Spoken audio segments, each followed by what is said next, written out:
Hello दोस्तों, आज हम 2023 में आने वाले पेपर की तैयारी करेंगे। उससे पहले हम 2020 का पेपर सोल्व करेंगे और 2022 का पेपर सोल्व करेंगे। पहले हम 2020 का पेपर सोल्व करेंगे। इसका जो पहला क्वेश्चन दिया गया है, ये के क्वेश्चन है। इसमें कहा गया है 15, 18 और 24 का लैसे ज्ञात कीजिए। ये हम इसमें लैसे ज्ञात करेंगे। इस क्वेश्चन का हम ये जो क्वेश्चन दिया गया है, इस क्वेश्चन का हम लैसे ज्ञात करेंगे। तो ये सबसे पहले हम ये क्या क्वेश्चन है, फर्स्ट का क्या है, हमें ऐसे ही पेपर में लिखना है कि फर्स्ट का क्या क्वेश्चन है, उसका हम सॉल्यूशन कर रहे हैं। आपको सॉल्यूशन नहीं करना है, आपको डायरेक्ट इनमें से कोई एक छांटना है पेपर में और वो लिख देना है डायरेक्ट। मैं आपको सॉल्यूशन कर कर दिखा रहा हूँ। ये 15, 18 और 24 लिखा हुआ है। हमको इनको ऐसे लिखना है, ऐसे एक लाइन खींचना है, इनको एक गुणनखंड विधि में लिख लेना है। ये मैं 15 लिख लूंगा, 15, 18, ये 24। इसका हमें लैसे ज्ञात करना है, इसका हमें फैक्टर करने हैं। तो 3 से ये तीनों कट जाएंगे। ये 3 पंजे 15, ये 5 आ गया और 3 सिंह 18 और ये 3 अट्ठे 24। अब हम देखते हैं कि ये 5 और ये 6 और ये 8, ये तो अगर हम 2 से काटे, ये 5 तो नहीं कटेगा और ये 2 जरूर कट जाएंगे, तो हम 2 से काटते हैं इसको। तो ये कट गया 3 बार और ये 4 बार और ये 5 का हमने 5 नीचे उतार लिया। ऐसे ही हम ये तीनों संख्या अलग अलग हो गई, तो ये तीनों अलग अलग अपने अपने पार्टे से कटेगी। तो ये पहले हम 3 को एक बार काट लेते हैं और इन्हें सेम लिख लेते हैं। ये हमने सेम लिख लिया। अब हम 4 को एक बार काट लेते हैं, ये और ये 1 का 1 उतर गया और 5 का 5। अब हम इसको 5 को भी एक बार काट लेते हैं और 1 1 आ गया। जब तक 1 1 ना जाए आपको फैक्टर करते रहना है। अब हमारे ये फैक्टर आ गए। हमें मालूम किया गया था कि लैसे ज्ञात कीजिए। ये लैसे ज्ञात करना था हमें, और लैसे हमें ज्ञात करना था। लैसे हम कैसे निकालते हैं, लैसे में हम जो ये हमारे फैक्टर आए हैं, इन सब की गुना कर लेते हैं। अब हम इन सब की गुना कर लेंगे। इन सब की गुना करने पर जो हमें मिलेगा वो हमारा लैसे होगा। मैं 3 की 3 में करूंगा, 9 आ जाएगा और 9 दूनी 18, 18 चौक 72 और 72 पंजे 360।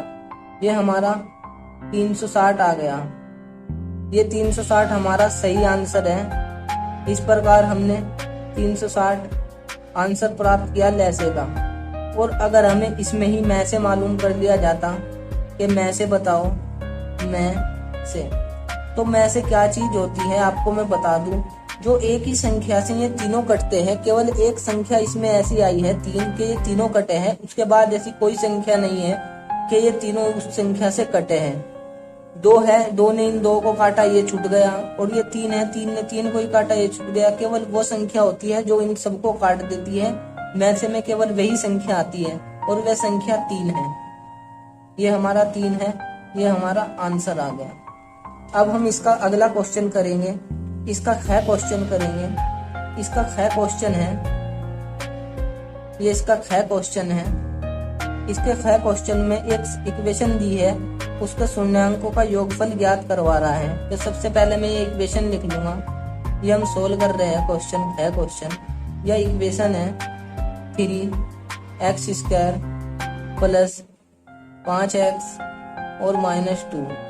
इसके शून्यांकों का योगफल ज्ञात करवा रहा है और योगफल का फॉर्मूला होता है अल्फा प्लस बीटा बराबर -b/a। और ये तो योगफल का फॉर्मूला हो गया। अगर इसमें गुणनफल मालूम कर ले तो गुणनफल का फॉर्मूला होता है अल्फा गुना बीटा बराबर c/a। तो ये a है, इसके लिए बता दूं मैं, a है, ये b है और ये c है। ये हमारे 2 फॉर्मूले हैं, एक ये और एक ये 2 हमारे फॉर्मूले हैं। अगर हमें योगफल मालूम करे तो हम लिखेंगे अल्फा प्लस बीटा बराबर माइनस बी का मान, हम यहाँ से, ये बी है, बी का मान 5 है तो हम 5 भरेंगे इसमें।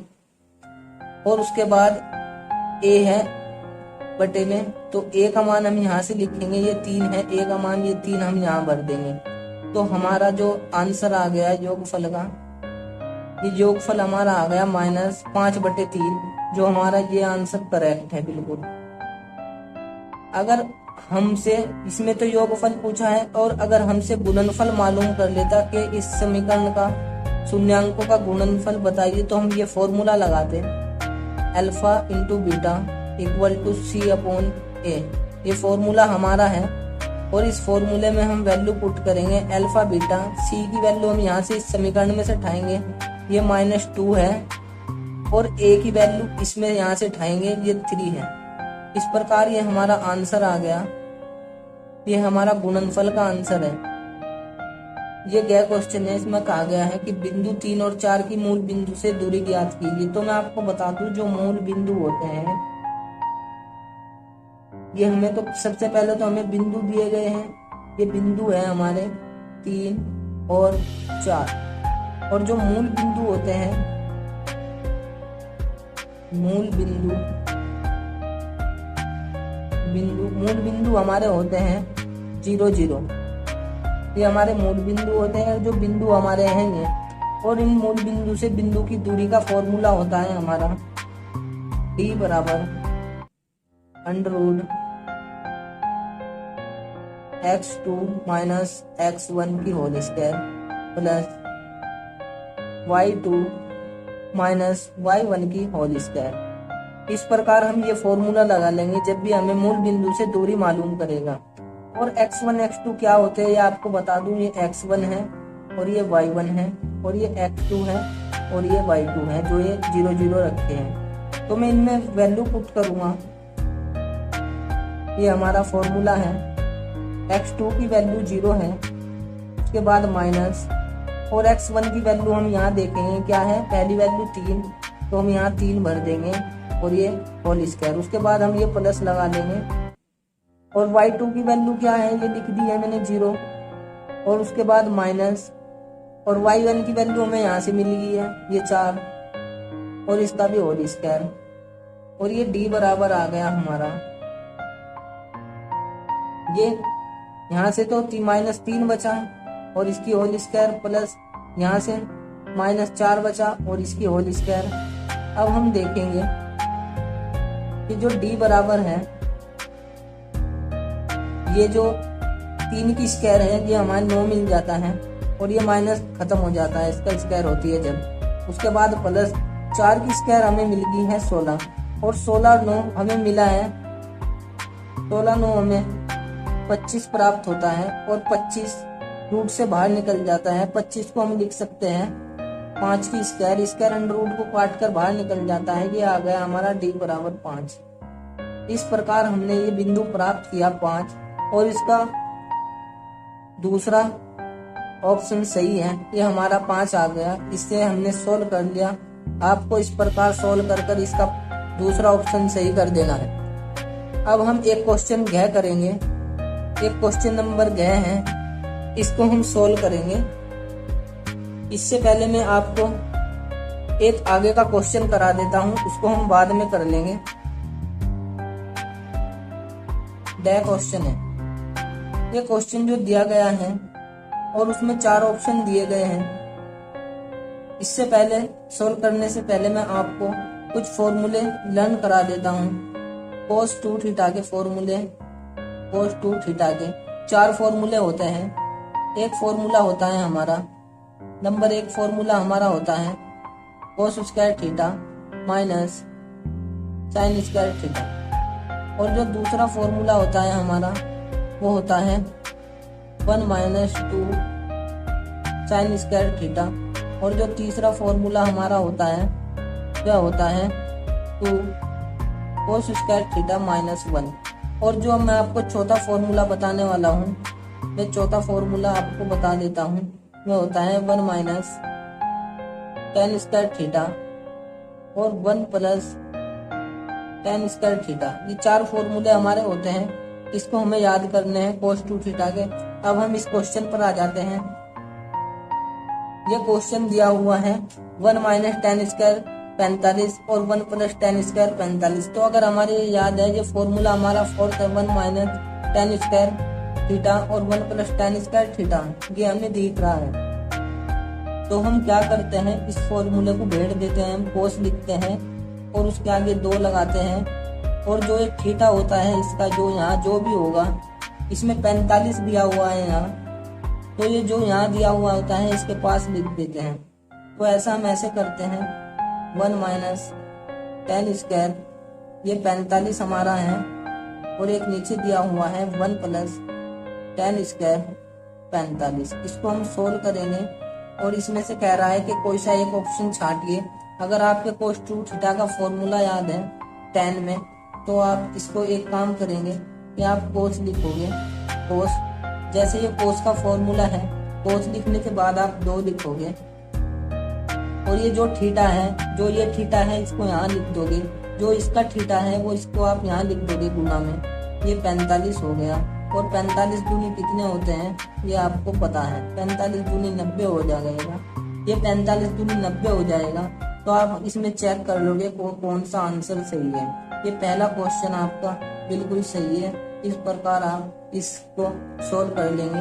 अगर यहाँ कुछ वैल्यू दे के रखता कि sin 45 की वैल्यू 1/√2 और tan 90 की वैल्यू इसमें दी हुई होती इनफाइनाइट, और sin 90 की वैल्यू इसमें दी हुई होती 1, और ये 0 होता, तब हम इसकी 90 की वैल्यू अगर ऐसी वैल्यू दे के रखता तो हम 0 लगा देते।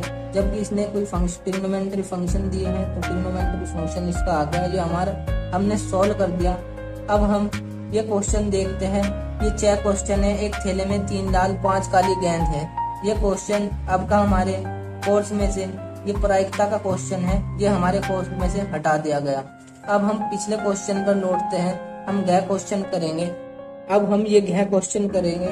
ये 4 ऑप्शन दिए गए हैं, इसमें से कोई एक ऑप्शन सही है, वो आपको चुनना है और आपको सोल्व करना है। ये आपने गह लिख दिया। ये गह लिखने के बाद हमें ABC और BDE 2 संभव त्रिभुज इस प्रकार है। पहले हमें 2 संभव त्रिभुज दिए गए हैं, और वे इस प्रकार दिए गए हैं कि D भुजा BC का मध्य बिंदु है। पहले मैं ABC एक त्रिभुज बना देता हूँ। ये मैंने ABC एक त्रिभुज बना लिया। ये A है, ये B है और ये C है। ये ABC एक त्रिभुज बना लिया। उसके बाद और BDE 2 संभव त्रिभुज, एक ये और एक BDE 2 संभव त्रिभुज इस प्रकार है कि D भुजा BC का मध्य बिंदु है। जो ये D है ना, भुजा BC का मध्य बिंदु है। ये जो BC है इसके बीच में D, ये कह रखा है कि इसके बीच में एक D है, ये इसका मध्य बिंदु है। BC भुजा का मध्य बिंदु है D, ये हमने लगा लिया। उसके बाद हमें एक ये जो त्रिभुज रह गया था ये भी बनाना है, BDE, ये हमें त्रिभुज बनाना है। तो मैं BDE ये एक ऑप्शन यहाँ लिख लूंगा और एक रेखा यहाँ खींचूंगा। ये हमारा E त्रिभुज बन गया। ये त्रिभुज हमारा बन गया BDE। ये जो दूसरा त्रिभुज दिया हुआ था इसके माध्यम से हमने इस रेखा के माध्यम से ये त्रिभुज बना लिया। मैं आपको बता देता हूँ कि त्रिभुज ABC बराबर होगा त्रिभुज, इसमें दे रखा है BDE के, और जब ये बराबर होगा, क्योंकि ये समबाहु त्रिभुज है तो इसका जो कोण है ये एंगल है, तो ये BAC एंगल बराबर होगा एंगल PD के, और दूसरा एंगल बराबर होगा इसका ABC बराबर एंगल EB और D के। ये दोनों एंगल 60 डिग्री के होंगे। ये भी 60 डिग्री का होगा, क्योंकि ये और ये 60 डिग्री का है, और ये भी 60 डिग्री के, ये सारे 60 और 60 डिग्री के होंगे। ये 60 डिग्री का होगा और ये भी 60 डिग्री का होगा। 60 और 60 120, और ये भी 60 डिग्री का होगा। तो त्रिभुज के तीनों कोणों का योग 180 होता है, तो ये 60 डिग्री के होते हैं। अब हमने 2 एंगल बराबर कर लिए इसमें, तो मैं आपको बताना चाहता हूँ, तो ये 2 एंगल बराबर हो गए।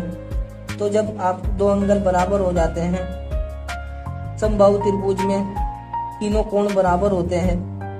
मैंने 2 ही कोण कर लिए, आपको 2 ही कर लिए, चाहे आप 3 कर सकते हो। मैंने केवल 2 कोण बराबर किए हैं, आप 3 भी कर सकते हो।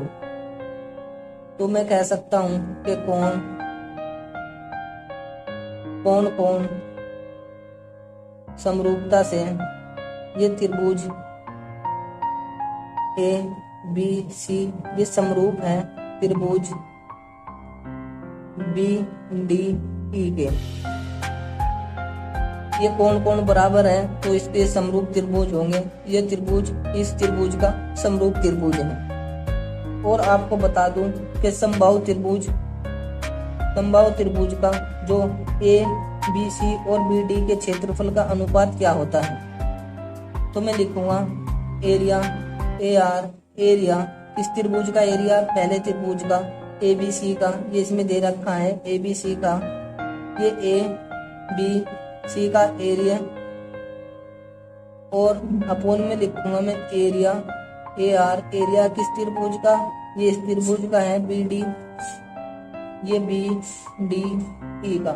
एरिया त्रिभुज ए बी सी और एरिया त्रिभुज बी डी सी का जो क्षेत्रफल का अनुपात होता है वो इनकी भुजाओं के, जो ये भुजा है बी सी इसके अपॉन बी डी के। तो जो पहला त्रिभुज है ये वाला, इसकी एक भुजा हम ले लेते हैं। ये भुजा हमने बी सी ली है, इसकी भुजा यहाँ से बी से सी तक, और जो ये निचला है इसकी भी यही हमें भुजा लेनी है बी डी, इसके अनुपात में आ जाएगी। ये बी डी भुजा ले ली हमने।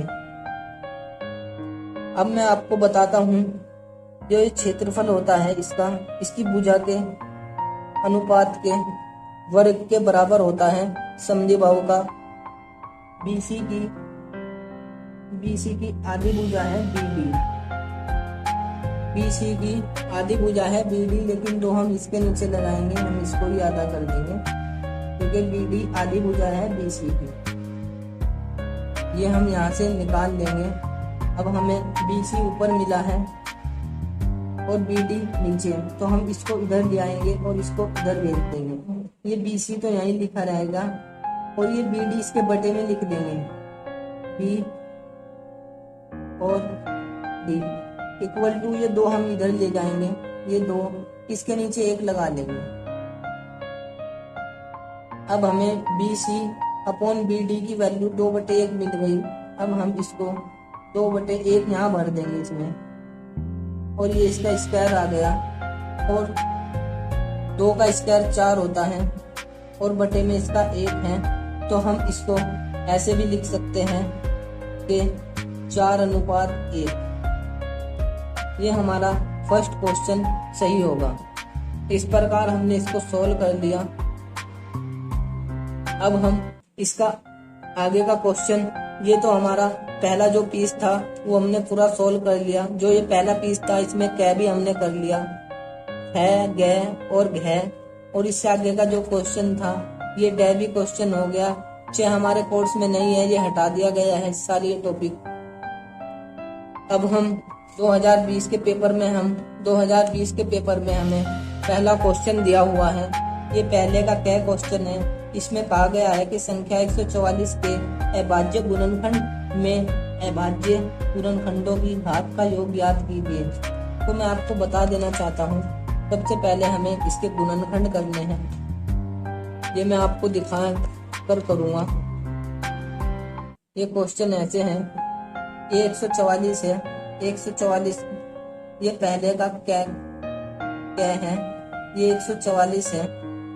144 के जब हम गुणनखंड करेंगे, ये 2 से कटेगा, 2 सत्ते 14 और 2 दूनी 4, ये 2 से कटेगा, 2 तिया 6 और 2 छिक 12, फिर ये 2 से कटेगा, 2 एकम 2, 2 अट्ठे 16, फिर से 2 से काटते हैं 9, फिर ये 3 से कटेगा और उसके बाद फिर 3 से कटेगा। अब हम देखते हैं कि ये 2 कितना हैं और 3 कितना हैं। हमें 2 की पावर 1 2 3 4, 2 की पावर हमें 4 मिली है और गुणा 3 की पावर हमें 2 मिली है। और इसमें कहा गया है कि संख्या 144 के अभाज्य गुणनखंड, हमने अभाज्य ये गुणनखंड आ गए हैं, 2 भी अभाज्य हैं और 3 भी अभाज्य हैं। इन गुणनखंडों की घातों का योग, इन गुणनखंडों की घात जो आई है उसका योग करना है। क्योंकि गुणनखंड की जो घात है, हमें घात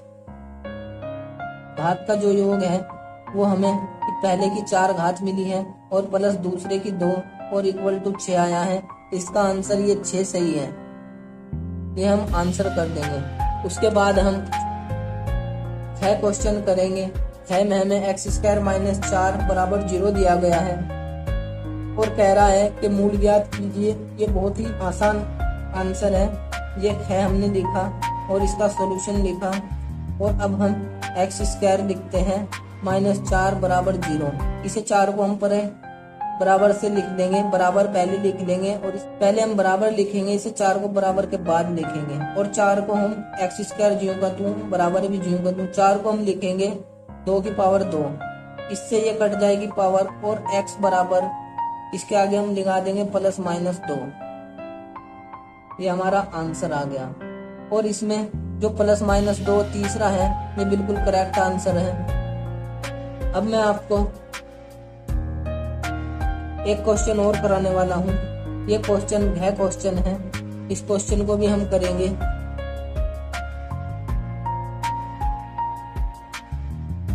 इस क्वेश्चन में ये घ क्वेश्चन करते हैं हम। एक त्रिभुज दिया हुआ है और उसमें AB, AC और BC 3 भुजा दी हुई है और एंगल B का मान ज्ञात कीजिए। वो बता दूं, ये हम लिखेंगे AB। ये हम सॉल्यूशन कर रहे हैं घ क्वेश्चन का सॉल्यूशन कर रहे हैं।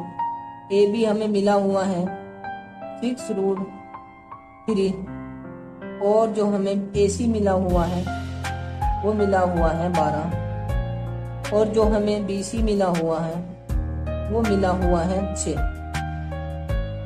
अब हम इनके स्क्वायर करेंगे, इसका स्क्वायर कर देंगे हम, इसका वर्ग और इसका भी वर्ग कर देंगे और इसका भी वर्ग कर देंगे। इसका वर्ग कितना आएगा, ये 6 का वर्ग 36 होता है और गुना ये अंडर कट जाएगा, यहाँ 3 आ जाएगा और उसके बाद 12 का वर्ग कितना होता है, ये 144 होता है और 6 का वर्ग कितना होता है, ये 36 होता है। इन दोनों की गुणा करेंगे हम तो हमें कितना मिलेगा, ये हमें मिलेगा 6 या 18। इसकी अब इसकी गुणा करूंगा मैं, ये हमें मिलेगा 6 या 18 और 3 या 9 और 1 10 और ये +36, ये +36, ये किसके बराबर आ रहा है, 144 के। 108 और 36 ये भी 144 है और ये 144। तो हम देखते हैं कि दो भुजाओं का योग, इसका और इसका योग एक भुजा के योग के बराबर होता है। तो ये कब होता है, जब हमारा k² बराबर a² प्लस l²। ये फॉर्मूला होता है कि एक भुजा का योग एक भुजा के बराबर दो भुजाओं का योग आता है, तब हमें ये प्राप्त इस प्रकार की कंडीशन मिलती है। तो ये जो ये k है हमारा k² और ये जो दोनों है ये हमारी a और l है। एक भुजा दो भुजा के योग के बराबर प्राप्त हो रही है, तो ये हमारी पाइथागोरस है। और पाइथागोरस कौन से कोण में लगती है, ये आपको पता है। पाइथागोरस हमारे 90 डिग्री के कोण में लगती है। तो एंगल बी हमारा क्या कोण आया है, 90 डिग्री। इस प्रकार हमने इसको भी सोल्व कर लिया। ये हमारा 90 डिग्री है, एंगल बी हमने 90 डिग्री निकाल लिया है। और आपको ये डे क्वेश्चन नहीं करना है, ये इस साल कोर्स में से हटा दिया गया है, 2023 में। आपको मैं इस क्वेश्चन पे ले आता हूँ। ये हमारा क्वेश्चन लास्ट है, ये 6 क्वेश्चन है। इसमें निम्नलिखित बारंबारता बंटन का बहुलक वर्ग होगा।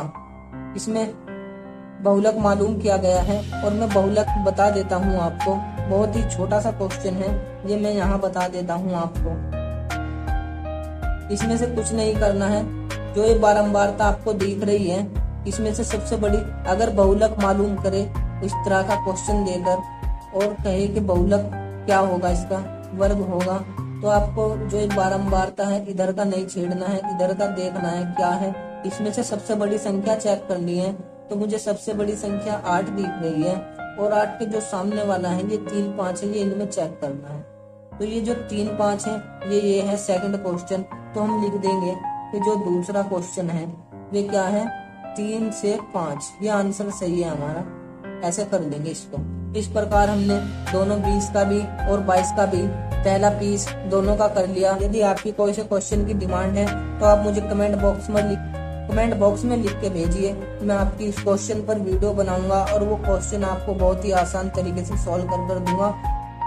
आज के लिए इतना ही, और नेक्स्ट वीडियो में हम दूसरा खंड करेंगे, इसके सभी हम क्वेश्चन करेंगे। और आपको एक काम करना है, मेरे चैनल को सब्सक्राइब करना है, ताकि जब भी मैं नेक्स्ट वीडियो अपलोड करूँ आपके चैनल तक पहुंच जाए। आज के लिए इतना ही, धन्यवाद।